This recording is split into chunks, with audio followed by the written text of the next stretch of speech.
परमाणु स्पर्श रस गंध वर्ण लक्षण गुण जैविकाणी स्कंद पर्याय। जैसे जीव में शुद्धता और अशुद्धता होती है, इसी प्रकार केवल पूतगल में शुद्धता और अशुद्धता होती है।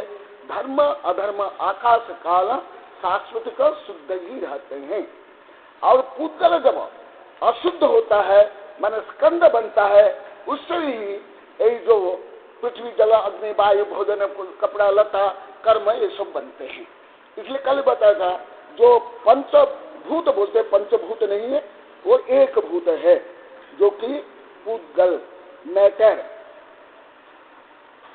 यत परमाणु नाम एक कत्र मिलनम स उत्पाद यत परमाणु पृथक भवन सव्यय स्कंद उत्पत्ति विनाशो उत्पाद व्यय इत्यर्थः।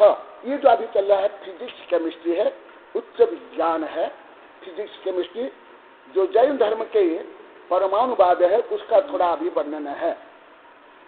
जो अभी भौतिक वस्तु में कल भी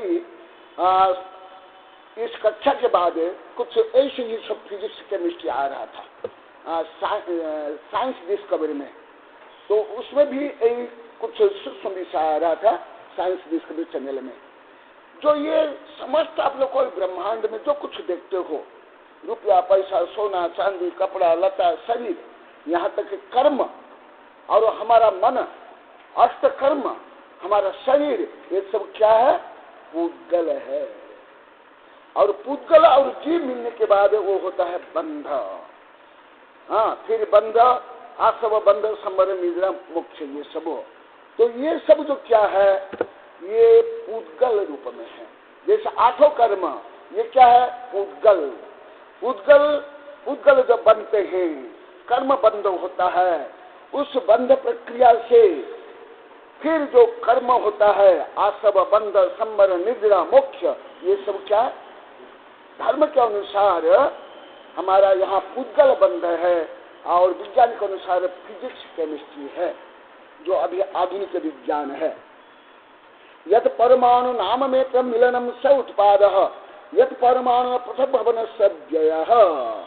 तो पूतगल कल जैसे मैं बताया था, एक जीव की उत्पत्ति नहीं होगी, एक परमाणु की उत्पत्ति नहीं होगी, परंतु ये जो सब आप लोग को क्रिया प्रतिक्रिया सब देखते हो, ये सब क्या होता है? जो बंद होने के बाद उसमें जो रासायनिक प्रक्रिया होती है, उसके कारण ये सब होता है।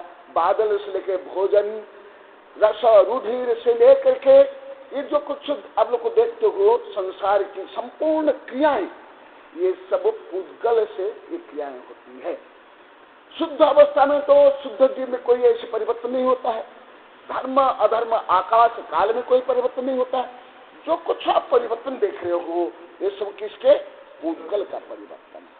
अभी जो आप लोग को भी जो बता रहे थे, यदि मैं सूक्ष्म कर्म सिद्धांत में बोलूंगा, ये जो प्राचीन द्रव्य कर्म के उदय से भाव कर्म होता है, और भाव कर्म के अनुसार जीव उसका परिणमन करता है। क्योंकि पंचम काल में अधिकांश जीव क्या है? पापी है, और अधिकांश जीव नरक में जाएंगे, और सब कोई मिथ्या दृष्टि जन्म लेते हैं। तो ये जो आप लोग जो बताए थे, मैं एक देखा उसको भी यहाँ जोड़ रहा हूँ। आप लोग को बताइए तो मैं अति बाल्यकाल से जानता हूँ, मेरी किताब में कई किताब में इससे भी बहुत ज्यादा लिखा हूँ, बहुत ज्यादा, ये तो कुछ भी नहीं। हाँ, जो सिद्धांत रूप में वो तो मुझे जो आप लोग को बोले वो सही है। ये जो सब कुछ होता है क्या है? जैसे कल परसों में बताया था, ये कर्म सिद्धांत, जो कर्म आसव, किसका आसव होता है? पूतगलों का, परमाणु का। जो यहाँ प्रवचन बोला था, यहाँ भी प्रवचन। जब पूतगल परमाणु आते हैं और जीव में जो राग द्वेष काम क्रोध मोह ये भाव होते हैं, जीव में होता है राग द्वेष। जीव में नेगेटिव और पॉजिटिव चार्ज होता है, राग द्वेष, और पूतगल में होता है नेगेटिव और पॉजिटिव चार्ज। ये दोनों के कारण जीव और पूतगल बन जाते हैं। फिर जो प्रक्रिया होती है वो होती है संसार की प्रक्रिया। और वहां जैसे मोक्ष होने पर कोई एक भी परमाणु नष्ट हो जाते हैं? नहीं। जो कर्म परमाणु है, मान लो कि 14वें गुण स्थान में संपूर्ण मोक्ष हुआ तो जो पुण्य परमाणु थे वो परमाणु क्या नष्ट हो गया? नहीं, जो कर्म रूप में थे वो अकर्म रूप में हो गए। जैसे ये विषय को आप लोग को स्थूल रूप में बताता हूँ। आधुनिक विज्ञान में जिसको बोलते भोजन चक्र, भोजन चक्र आधुनिक विज्ञान में, जैसे भोजन चक्र में आप जो भोजन करते हो, जैसे जो पेड़ वनस्पति उसका संचित भोजन मनुष्य करता है, फिर मनुष्य करने के बाद जो मल रूप में विसर्जन करता है वो मल फिर कीट पतंग आदि खाते हैं, फिर उससे फिर वो मल विसर्जन करता है, या फिर जो राशन प्रक्रिया होती है इससे क्या होता है? भोजन चक्र चलता है। इसी प्रकार जो जीव कर्म बांधता है वो कर्म के उदय से उसी प्रकार भाव कर्म होता है। भाव कर्म के अनुसार फिर उसी प्रकार राग द्वेष काम क्रोध मोह करता है। क्योंकि जैसे आप लोग को जो अभी मैं प्रश्न कर रहा था, उसमें कई कारण में अभी जो मूल कारण है उसका उसी प्रकार पूर्व उपादित कर्म है। उस कर्म के कारण जीव हित अहित को समझता नहीं, सत्य क्या असत्य को समझता नहीं, और मोह से आक्रांत होकर के, लोभ और तृष्णा से, क्रोध मान माया से आक्रांत होकर के उसी प्रकार वो परिणमन करता है। जब उसका परिणमन करता है फिर उसी प्रकार कर्म को वो बांधता है, फिर उसके बाद वो नरक निगोद में जाता है। इसी प्रकार ये संसार चक्र चलता रहता है। फिर जब एकदम आत्मा को पवित्र करके ध्यान करके कर्म को नष्ट कर लेता है तब वो मोक्ष जाता है। जब कर्म को नष्ट करने का मतलब भी है पुद्गल कर्म को स्वयं से अलग करना, एक परमाणु नष्ट नहीं होंगे। जैसे फॉर एग्जाम्पल महावीर भगवान का मोक्ष हुआ, मोक्ष होने पर जो अष्टकर्म नष्ट हुए बोलते हैं, नष्ट नहीं हुए। वो क्या हुए? जो कर्म रूप में थे वो अकर्म रूप में हो गए। फिर कुछ वर्ष के बाद, कुछ युग के बाद वही फिर कर्म रूप में कन्वर्ट होते हैं। जैसे अभी ये तो अति सूक्ष्म विषय है इसलिए मैं स्थूल उदाहरण देता हूँ। जैसे हम भोजन करते हैं, रस रुधिर के बाद मल विसर्जन होता है, मल फिर जो जमीन में जाता है, जमीन में जाकर फिर रासायनिक प्रक्रिया से वही फिर खाद बनता है, खाद बन करके फिर ये पेड़ में आता है, फिर वो फिर उसी प्रकार चक्र चलता है। इसी प्रकार जैसे मैं कल परसों उदाहरण दिया था, वर्षा होती है, हाँ, फिर वो सूखता है तो वो क्या ऐसे चक्र चलता है। तो ये जो परमाणु में उत्पाद है वो भी कोई नष्ट नहीं होता है, बंद होता है। जैसे मैं कल परसों उदाहरण दिया था, पानी क्या बन गया? बर्फ। बर्फ फिर तापमान के कारण क्या बन गया? पानी। अधिक तापमान होने पर क्या हो जाता है? बाष्प। तो वहां केवल ऐसे परिवर्तन होता है।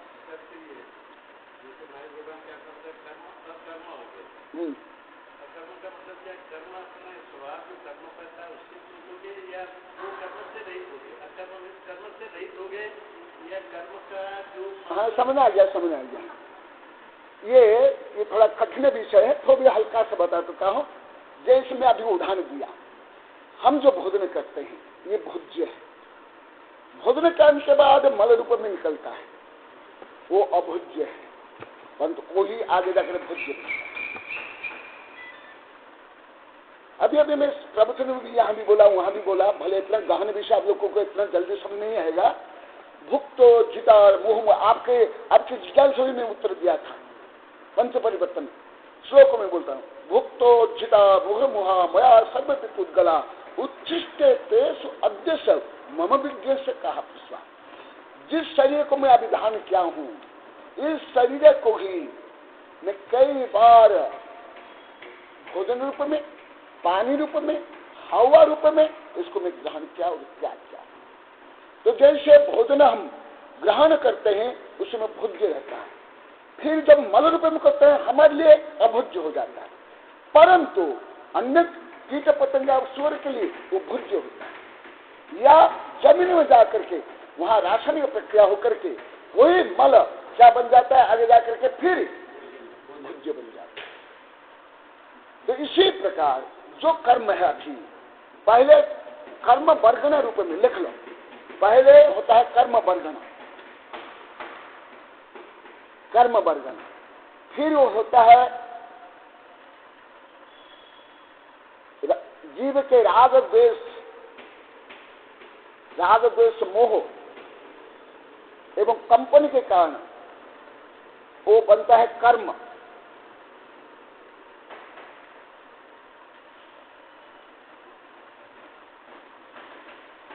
फिर कर्म उदय आकर के जब निर्जीर्ण होता है कर्म, उस समय में वर्गणा, कर्म वर्गणा रूप में भी नहीं, कर्म रूप में नहीं, उस समय अकर्म रूप में होता है उदय होकर निर्जीर्ण होने के बाद। देश में अभी बताना मल हमारा ऐसे, फिर वो आगे जाकर के वो फिर उसमें परिवर्तन होता है, फिर कर्म वर्गणा रूप में फिर कर्म होता है। बहुत सूक्ष्म विषय है, अति गहन विषय है सब।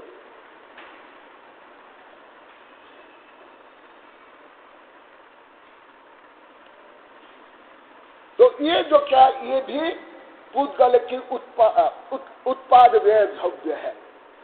और ऐसे ही जैसे आप भोजन करते हो, ये स्थूल है, भोजन करते हो, ये स्थूल जो मैं बताया, ये अति सूक्ष्म विषय जो कर्म का। जैसे फॉर एग्जाम्पल, जैसे आप लोग को कल परसों उदाहरण दिया बादल का, पानी का, भोजन का, ये भी सब पूतगल प्रक्रिया है। यत परमाणु पृथक भवनम सद्यय स्कंद उत्पत्ति विनाशो उत्पाद व्यय इत्यर्थः। यही जो है स्कंद उत्पत्ति विनाश, स्कंद माने भोजन, पानी, श्वास, ये सब क्या स्कंद, इसको साइंस में क्या बोलते हैं, मॉलिक्यूल, और परमाणु को एटम बोलते हैं। तो ये जो स्कंद है, मास, और एक बोलते हैं मास, मास में कपड़ा लता, भोजन, पानी, ये सब मास है, मांस नहीं मास। मास माने घनफल, हाँ मास ना। तो हमारे जैन धर्म में इसको बोलते हैं स्कंद, स्कंद, हाँ स्कंद उत्पत्ति विनाशो उत्पाद व्यय इत्यर्थः।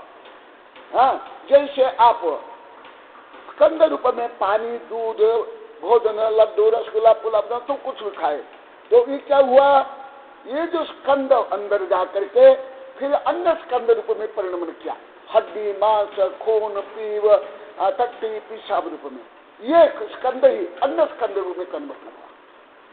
ये स्कंद रूप में, ये जो शरीर रूप में आप लोग को अति स्थूल जानते हो, ये पानी का बर्फ होना, बर्फ ये ज्यादा करके आप लोग को स्टैंडर्ड रहता है, अधिकांश साधु संत का भी, और सूक्ष्म को समझते नहीं है ना, इतने नहीं है, केवल यही नहीं है, इसके आगे जो हम भोजन करते हैं वो भी स्कंद, रसदुग्ध बनता है ये भी स्कंद, और इसके आगे सूक्ष्म है जो हम कर्म को बांधते हैं वो भी स्कंद, कर्म स्कंद, ये भी सब पूतगल ही है, ये सब जड़ है,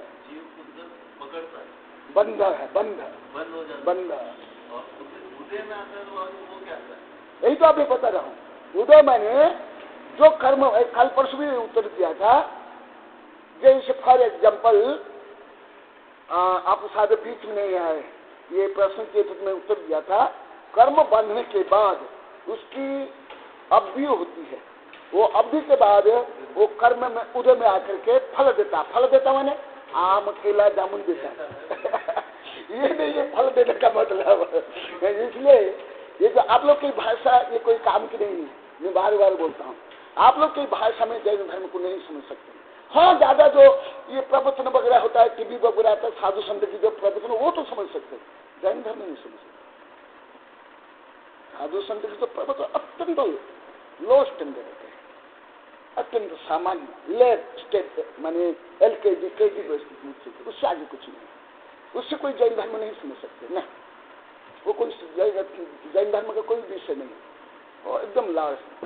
मैं तो 8th क्लास में जो विदेश की मैंने किताब पढ़ी थी, इससे भी ज्यादा जो विदेश की किताब में पढ़ा था, नैतिक आचार विचार। जैन धर्म को पढ़ने से आपकी भाषा भी, हिंदी भाषा में कोई काम नहीं है, संस्कृत भाषा में कोई काम नहीं, कल में बताया था।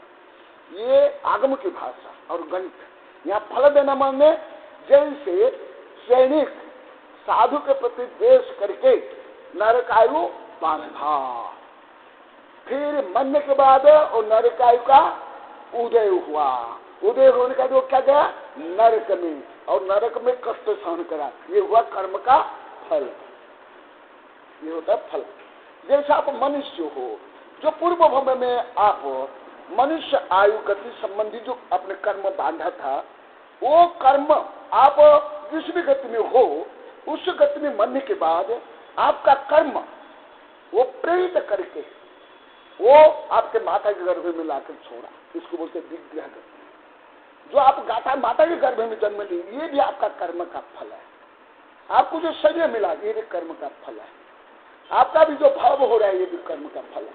अभी जैसे मैं प्रश्न किया था, जो भारत में जो खोटा भाव व्यवहार हो रहा है, ये भी पूर्व उपार्जित तो पाप कर्म का उदय है। फिर वो पाप कर्म के उदय से मैं तो आप लोग के सुना मैं तो क्या है, जैसे छोटे बच्चे तोतली भाषा बोल रहे, माता पिता को अच्छी लगती ना, मैं आप लोग को तोतली भाषा सुनता हूँ।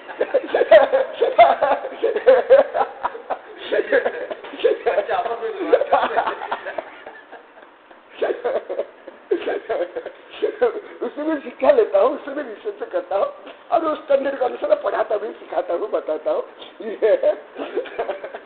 तो वो जो, क्योंकि पंचम काल में हमारे जो अनुबद्ध केवली हो गए, अनुबद्ध केवली के बाद कोई समय दर्शन लेकर उत्पन्न हो ही नहीं सकता। भले कोई दिगंबर साधु संत आचार्य और सितंबर साधु संत, वो सब जन्म होते हैं कैसे, मिथ्यात्व को लेकर के। 8 वर्ष अंतर्मुहूर्त के बाद भले समय दर्शन हो, इसलिए ज्यादा करके पंचम काल में क्या होते, ज्यादा मिथ्या दृष्टि, मोही, रागी, काव्य, साथी। तो उस कर्म के उदय से प्रेरित होकर के फिर खोटा भाव करते हैं। खोटा भाव करने के बाद फिर खोटा कर्म फल मिलता है, फिर उसके बाद पंच परिवर्तन में चक्कर में घूमते। ये हुआ कर्म फल, समझे? ये हुआ कर्म फल। जो आपका शरीर है, ये कर्म का स्थूल फल, gross result, not fine result. Fine result क्या है, स्ट्रॉन्ग रिजल्ट क्या? शरीर हुआ नो कर्म, नो कर्म। इसको क्या बोलते हैं, नो कर्म। नो कर्म माने चुशी कर्म। चुशी कर्म माने पावरफुल नहीं, ज्यादा पावरफुल नहीं। उससे ज्यादा आपका कर्म क्या है, भाव कर्म। भाव कर्म माने जो मोह, आसक्ति, ईर्ष्या, देश, घृणा, वो है प्रबल कर्म। वो जो आपका कर्म का उदय से शरीर मिला, ये नो कर्म। और आपका जो राग द्वेष जो भाव हो रहा है, वो है भाव कर्म, वो है मुख्य कर्म। समझे ना? तो इसके कारण जब आपका कर्म उदय होता है, वो भी जो कर्म स्कंद है, मॉलिक्यूल, इनफिनिट एंड इनफिनिट जो एटम्स है, वो उदय में आते हैं। वो उदय में आने के बाद आपको उस प्रकार विवश कर लेते, प्रेरित कर लेते हैं। जैसे फॉर एग्जाम्पल सितंबर ग्रंथ में डिटेल लिखा हुआ, दिगंबर में इतना डिटेल नहीं है, वो सूत्र रूप में है। सितंबर में कुछ कथा कहानी ज्यादा है, जो मैं पढ़ा और पढ़ाता हूँ, लिखा हूँ। सितंबर ग्रंथ में लिखा हुआ, महावीर भगवान को सैनिक पूछता है, भगवान मैं सम्यक दृष्टि हूँ या मिथ्या दृष्टि हूँ? तो बोले कि क्यों? क्योंकि मेरा तो थोड़ा भी भाव नहीं होता मुनि बनने का या ये व्रती बनने का, और आपके पास इतना बार में आता हूँ, इतना प्रवचन सुनता है, ये होता है, वो होता है, परंतु मेरा भाव नहीं होता है। तो क्या मैं मिथ्या दृष्टि का अभव्य हूँ? अरे जो मिथ्या दृष्टि होगा, वो समझने गंधकुटी में जा ही नहीं सकता, गंधकुटी में नहीं जा सकते, बाहर बाहर ही घूमेगा, वो नाटक देखेगा, मनोरंजन करेगा, ये करेगा, वो सब करेगा, पिकनिक देखेगा, होटल में जाएगा, ये सब मेरी किताब में बहुत डिटेल लिखा हूँ। तो फिर मुझे क्यों नहीं होता है? अरे तुम जो साधु के ऊपर उपसर्ग किया, उस समय में नरक आए तुमने बांधा, और तुमको फिर उसके बाद तुमने प्रयास लिया, ये किया, वो किया, मेरे पास आया प्रश्न तुमने किया, तो तुम क्षाय समदृष्टि बन गई। तथापि तुमको जो आयु बंधी थी, कितनी आयु? 33 साल। अभी कितनी आयु हो गई तुम्हारी? इसलिए तुम उस कर्म के दिवस से, उसके फोर्स से, पावरफुल फोर्स से तुम्हारा अभी भाव नहीं होता। इसलिए तुम मर करके कहाँ जाओगे? नरक में जाओगे। तो बोले कि भगवान मैं नरक में नहीं जाऊं, कुछ उपाय बता सकते हो? ये सितंबर ग्रंथ में, दिगंबर में नहीं, कथा साहित्य सितंबर में ज्यादा है। तो बोले कि क्या करूं कि एक सेठ जी है, वो सामान्य करता है हाँ, तो वो साव करके जब तुम एक सामाजिक ले लोगे तो तुम कहा जाओगे? मोक्ष में जाओगे। उसको बताने के लिए, जताने के लिए। तो साव के बुझाता है और ध्यान कर रहा था, समय कर रहा था। और वो क्या जो धार्मिक देश में सुबह आज बताता, मैं रोज बताता हूँ, जो धार्मिक है ये सब थोड़े परवाह करते, ये राजा महाराज सेठ साहूकार क्या है, क्या लेने देना। ये तो आत्मा के अनंत शक्ति का ज्ञान भान करता है, उसमें आनंदित तो होता रहता है। ये सब ये परवाह नहीं करते सब नहीं। वो ध्यान में बैठा हुआ, सब जाकर बोले राजा आए यार आए, और कोई परवाह करते। फिर वो वेट किया, वेट करने के बाद फिर पता चला कि सैनिक आया। तो सैनिक जाकर निवेदन करता है कि भगवान महावीर ने मुझे बताया कि तुम यदि वो सावक का एक सामयिक ले लोगे तो तुम स्वर्ग में जाओगे, नरक में जाओगे, तो मुझे एक सामयिक फल दे दो। तो वो बोला, ये तो लंबा चौड़ी कहानी, कि तुम्हारे पास इतनी संपत्ति नहीं है जो तुम मेरी एक सामयिक को खरीद सकते। सामयिक तो आत्मा का परिणाम है, हमने भाव है, वो कोई सत्ता संपत्ति से। महावीर भगवान ने क्यों बोले कि उसको समझाने के लिए, क्योंकि तुम्हारे भाव में अभी साम्य भाव नहीं है। क्यों साम्य भाव नहीं है? कि प्रबल नरक आयु का बंध है। इसलिए तुम्हारा भाव ना साधु बनने का भाव है, ना व्रती बनने का भाव। तो ऐसी प्रबल शक्ति होती है, कर्म शक्ति। हाँ, तो इसको क्या बोलते हैं? कर्म का फल। फल माने सेवा में नारियल सेवा नहीं। हाँ, जैसी वैसी मती, जय मई तई गई हुई, जैसी दृष्टि वैसी ये होता है। तो ये सब क्या है? ये भी कर्म। ये जो अभी दौर चल रहा था, ये सब क्या भौतिक है ना? सत्ता, संपत्ति, प्रसिद्धि, फैशन, ये सब क्या है? भौतिक है ना? तो भौतिक प्रति जो आसक्ति किसके कारण? अंतरंग में जो मोह है, आसक्ति है, तृष्णा है, समझ आए ना? ये उसका फल है। जैसे फॉर एग्जाम्पल आपको कुछ थोड़ा उदाहरण दे देता हूं। ये किंग को बड़ा, वो काटने के बाद आप मरना नहीं चाहते, कष्ट सहन नहीं करता, परंतु जब काट लेगा फिर क्या होगा? यदि तत्काल उपचार नहीं हुआ, अब इस समय कितना विष जानते हो? एक वैज्ञानिक चलने में आता है, मुझे तो पहले मैं पढ़ा था, इससे मुझे पूरा दिखा, इतना विष। और आपका इतना बड़ा शरीर, हजारों गुना बड़ा शरीर, इतना विष आपका इतना बड़ा शरीर सहन नहीं कर पाता, आपका मन भी सहन नहीं कर पाता, आपका इच्छा शक्ति में नष्ट हो जाती। तो देखो इतना विष से आपका इतना बड़ा शरीर, खरबों सेल्स का हमारे शरीर, हाँ, हड्डी वज्र के बराबर मजबूत, हाँ, ये इतना तंत्र का तंत्र, आपके विल पावर भी सब केवल इतना विष में। फिर इससे तो अनंत गुणित शक्ति किसमें है? कर्म।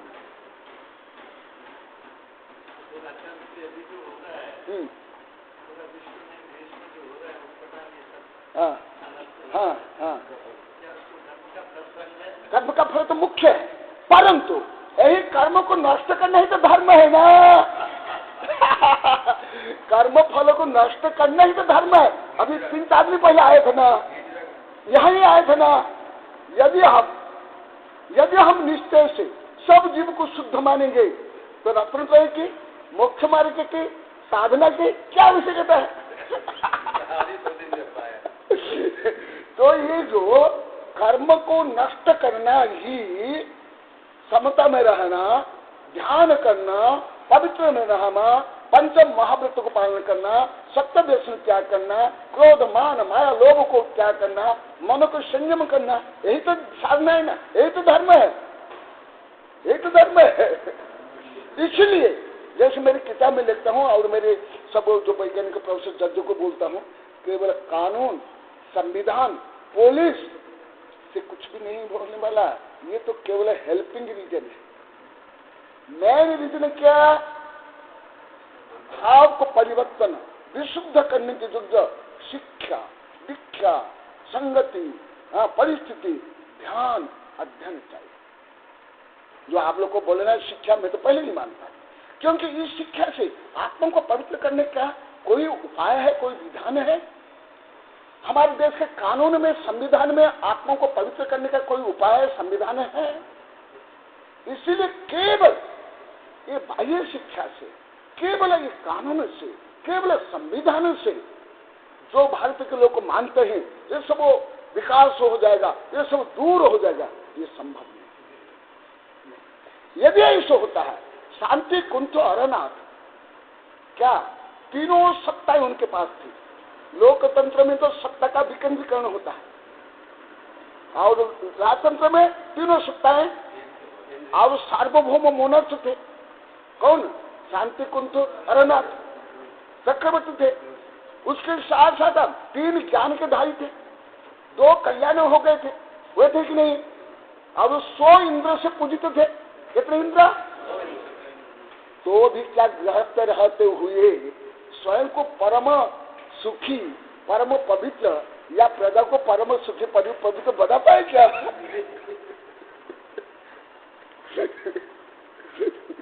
इसलिए अंतिम तो केवल आध्यात्मिक है। आध्यात्म बिना किसी से कुछ भी नहीं होने वाला है। हाँ, संसार तो बना सकते हो, तो संसार को नष्ट नहीं कर सकते। हाँ, एकदम। अभी वो वैज्ञानिक संगठन सबने माना एक स्वर में, मेरे शिष्य हो या वैज्ञानिक सलाहकार, सब ने माना। पूरा 7-8 घंटा तो प्रोग्राम चला कि बिना आध्यात्मिक ना विज्ञान, ना शिक्षा, ना कानून से कुछ भी नहीं होने वाला। सर्वोपरि आध्यात्मिक है, आत्मा, उसके आगे कुछ नहीं है। हाँ देखो, पृथक परमाणु रूप में द्रव्यम। हाँ, अभी जो मैं बताया था, जैसा अभी मैं मल का, पानी का, कर्म का दिया, जो कर्म जैसे हमारे अनंत तीर्थंकर मुख्य चले गए, उनके जो कर्म भी क्या एक भी परमाणु नष्ट हुआ नहीं, वो इस ब्रह्मांड में फैल गए। जैसे फॉर एग्जाम्पल, मान लो कि स्थूल उदाहरण, सूक्ष्म उदाहरण आप लोग को समझ नहीं आता है। मान लो कि आप श्वास लेते हो, श्वास डालने के बाद इसमें जो ऑक्सीजन है हम उसको ग्रहण कर लेते हैं, फिर कार्बन डाइऑक्साइड रूप में हम त्याग कर लेते हैं। तो जो कार्बन डाइऑक्साइड है, हाँ, वो क्या हुआ?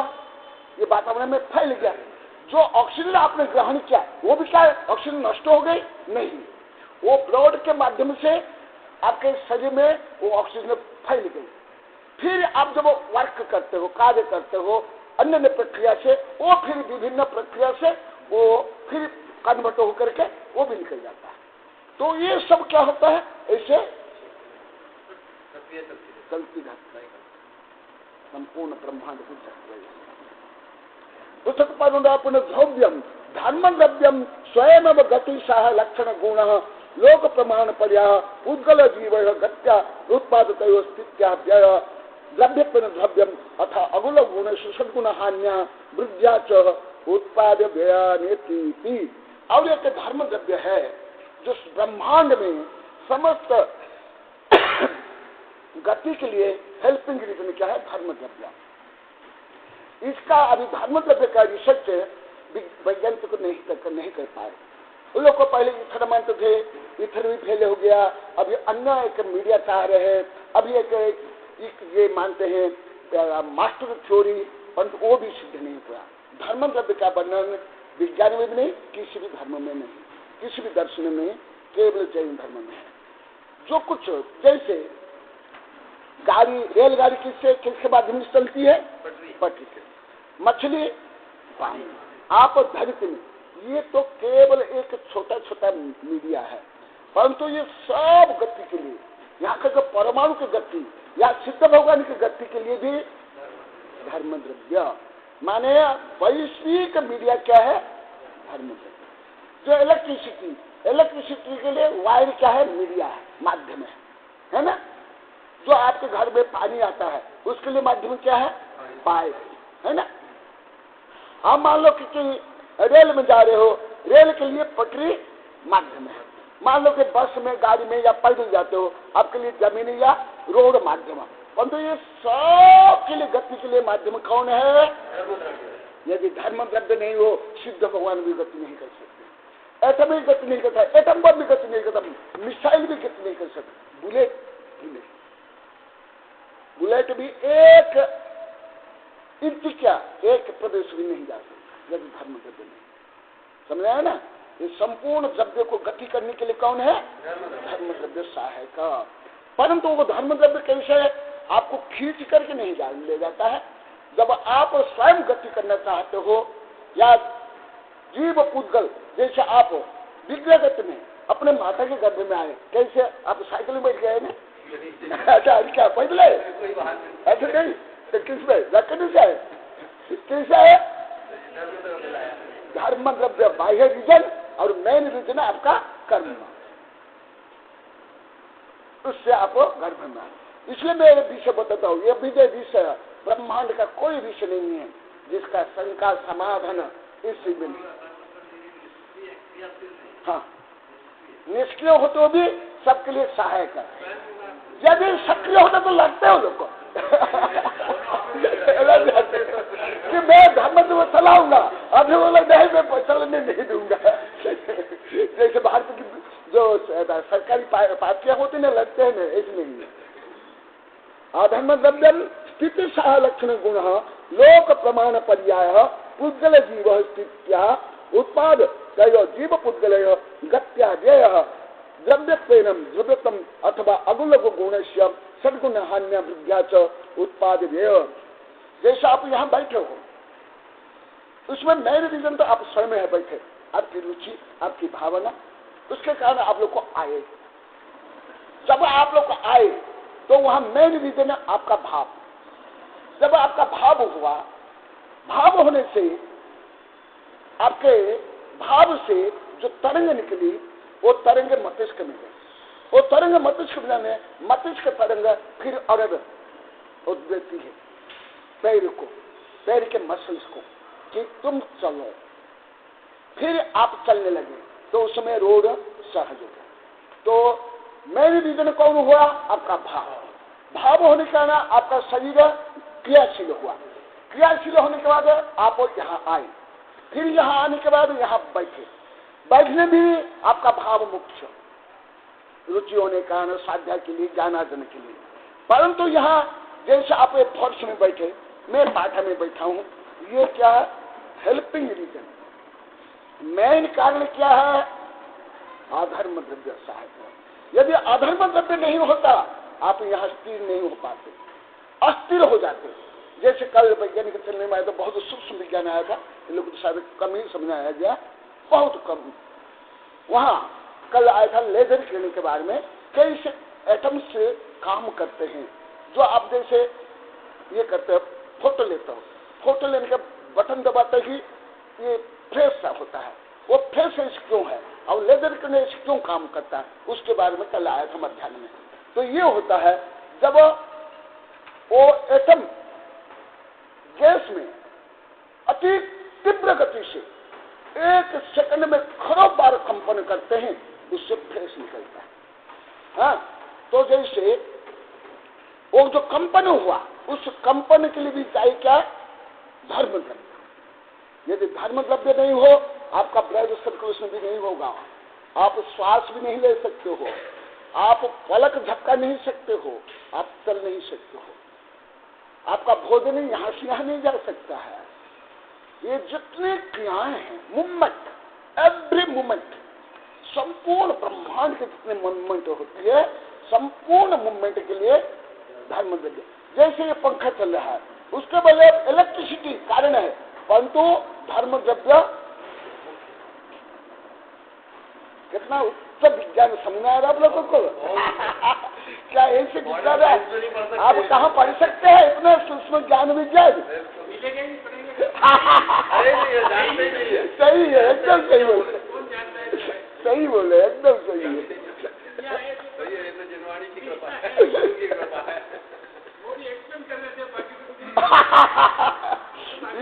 सही है, इसलिए तो गुरु चाहिए। बिना गुरु तीर्थंकर को भी सम्य दर्शन नहीं होता है पहले, क्योंकि आध्यात्म ज्ञान इतना सरल नहीं है जो स्कूल कॉलेज विश्वविद्यालय पढ़ाते हैं। हाँ? नहीं, जो पहले सम्य दर्शन होता है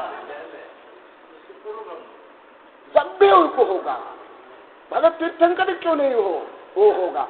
और वो फिर सम्य दर्शन लेकर के आते हैं, और जो दीक्षा लेते तो भी नमः सिद्ध बोलते हैं ना, सिद्ध भगवान को साक्षी मानते हैं ना, एकदम। देखो ये हुआ, जितनी आपकी क्रियाएं हैं वो संपूर्ण क्रिया के लिए कारण कौन है? धर्म कर्म। जो कुछ की क्रियाएं होती, जैसे मैं बोल रहा हूँ, जो कंपन हो रहा है, मेरी आवाज आपके कान तक पहुंचती है, ये भी इसमें मीडिया क्या है? यदि धर्म द्रव्य नहीं होता, मैं बोलने पर आप लोग नहीं सुन सकते। एटम बम का विस्फोट होने पर भी वो सुन नहीं सकते आवाज, क्योंकि उसके लिए गति चाहिए।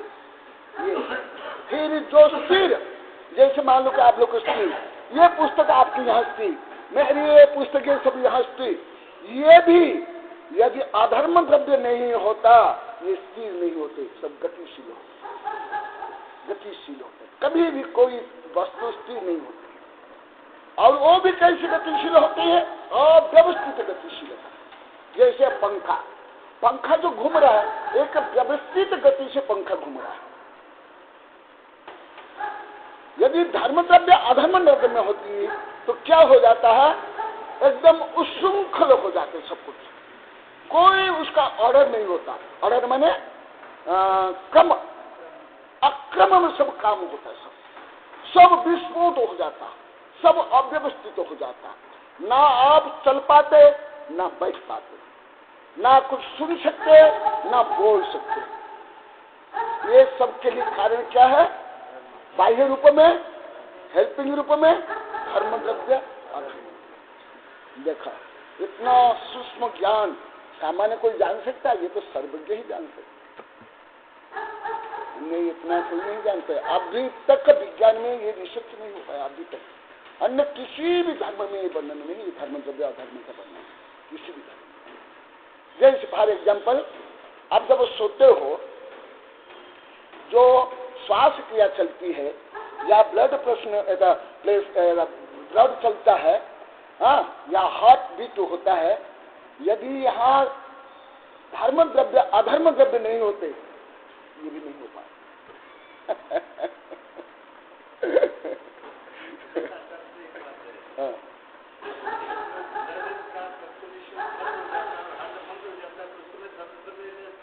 इसलिए मैं पहले ही बोला ना, ये हेल्पिंग रीजन। हाँ, मैं तो बार बार यही बोल रहा हूँ ना।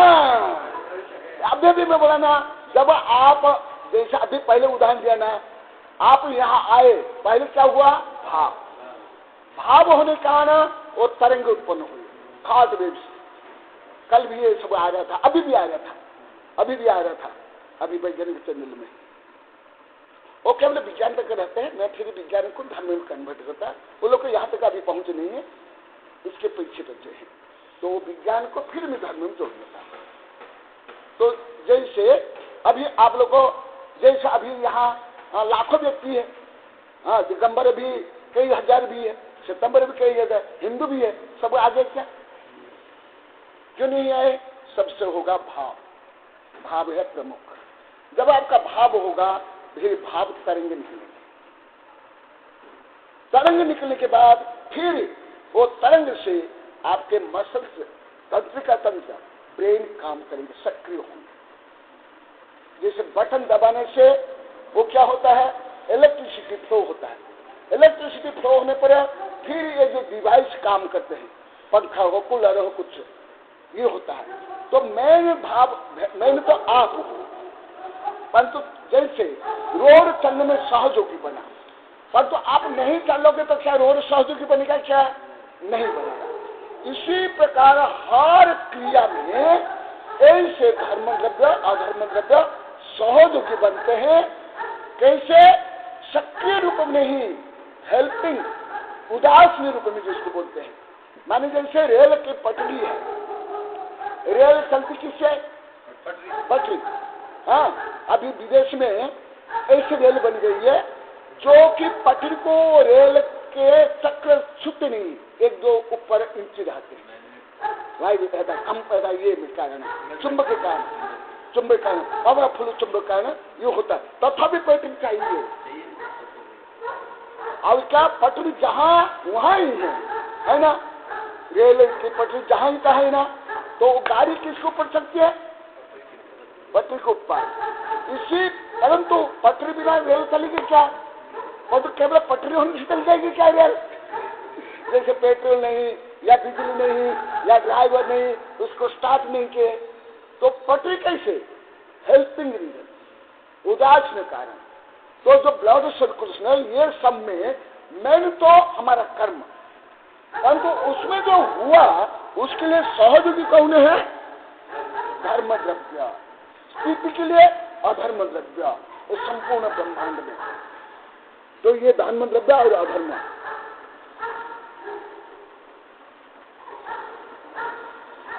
हाँ, इतना ही रखता हूँ, बाद में कल बताऊंगा।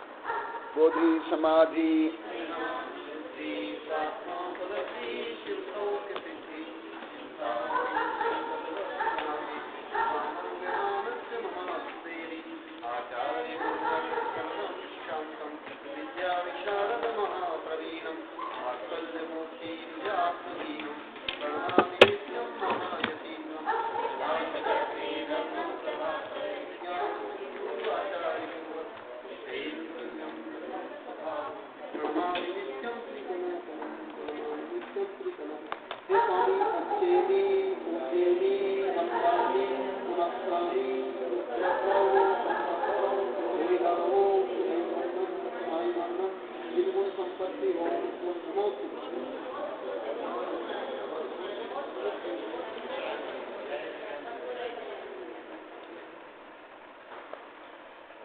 तुमको बोलने कोई कविता नहीं, कविता हाँ बोलना तो बोलो, नहीं